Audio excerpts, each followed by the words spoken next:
Friends, మన channel first time కనుక ఎవరైనా చూస్తున్నట్లయితే ఇప్పుడైతే సబ్స్క్రైబ్ చేసుకోండి. టాపిక్లోకి అయితే వెళ్ళిపోదాం. ప్లీజ్ అన్న సబ్స్క్రైబ్ చేసి సుప్రీంకోర్టు ఆదేశాల మేరకు రేషన్ కార్డులోని సభ్యులు పెండింగ్ ఈకేవైసీ ప్రక్రియ పూర్తి చేయడానికి ప్రభుత్వం గడువు పొడిగించింది. తొలుత ఈ నెలాఖరు వరకే ప్రభుత్వం అవకాశం కల్పించింది. అయితే చాలామంది సభ్యులు అందుబాటులో లేకపోవడం, పనుల కోసం ఇతర ప్రాంతాలకు వలస వెళ్లి ఉండటం వంటి కారణాలతో ఈకేవైసీ సంపూర్ణం కాలేదు. దీంతో మరో నెలపాటు గడువు పొడిగిస్తూ శుక్రవారం సాయంత్రం జిల్లా పౌర సరఫరాల శాఖ అధికారి కార్యాలయాలకు సమాచారం పంపింది. ఈకేవైసీ పెండింగ్ ఉన్న వాళ్లకు ఏప్రిల్ నెల రేషన్ పంపిణీ నిలిచిపోతుందని, ఎవరు ఆందోళన చెందవద్దని, మరో నెలపాటు గడువును ప్రభుత్వం పొడిగించిందని గ్రామ వార్డు సచివాలయాల ద్వారా పౌర సరఫరాల శాఖ అధికారులు సమాచారం ఇవ్వడం ప్రారంభించారు. ఆధార్ అథెంటికేషన్ ద్వారా ఈకేవైసీ ప్రక్రియ పూర్తి చేస్తారు. ఇది ఒక విధంగా ఈపీఎఫ్ఓ పింఛన్దారులు ఏ విధంగా అయితే ఏటా లైఫ్ సర్టిఫికెట్లు ఇస్తారో అలాంటి ప్రక్రియ.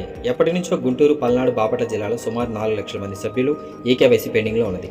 గుంటూరు జిల్లాలో 134,943, పల్నాడు జిల్లాలో 168,896, బాపట్ల జిల్లాలో 95,790 మంది ఈకేవైసీ పెండింగ్లో ఉన్నాయి. ఈ నేపథ్యంలో గ్రామ వార్డు సచివాలయాల ద్వారా ఇప్పటికే ఎవరికైతే ఈకేవైసీ పెండింగ్లో ఉన్నాయో వారి వివరాలతో కూడిన లిస్టును విడుదల చేశారు. అయితే కొంతమంది మాత్రమే ముందుకొచ్చి ఈకేవైసీ రేషన్ దుకాణాలలో చేయించుకున్నారు. ఇంకా చాలామంది అలానే పెండింగ్లో ఉన్నాయి. ఇందుకు కారణం విద్యార్థులు హాస్టల్లో ఉండటం, వ్యవసాయ కార్మికులు పనుల కోసం ఇతర ప్రాంతాలకు వలస వెళ్లి ఉండటమే. అలానే కొంతమంది చనిపోయినప్పటికీ వాళ్ళ పేర్లను స్వచ్ఛందంగా తొలగించకుండా ప్రతి నెల రేషన్ పొందుతున్నారు. ప్రస్తుతం ఈకేవైసీ ప్రక్రియ 2 వ్యవస్థల ద్వారానే జరుగుతున్నది. రేషన్ డీలర్ల వద్ద ఈపాస్ యంత్రాల ద్వారా ఆధార్ అథెంటికేషన్ వేసి చేసుకోవచ్చు. వీఆర్ఓల వద్ద అయితే ఆధార్తో పాటు ఐరిష్ ఫేస్ రికగ్నిషన్ ద్వారా కూడా ఈకేవైసీ చేసుకునే సదుపాయం ఉంది.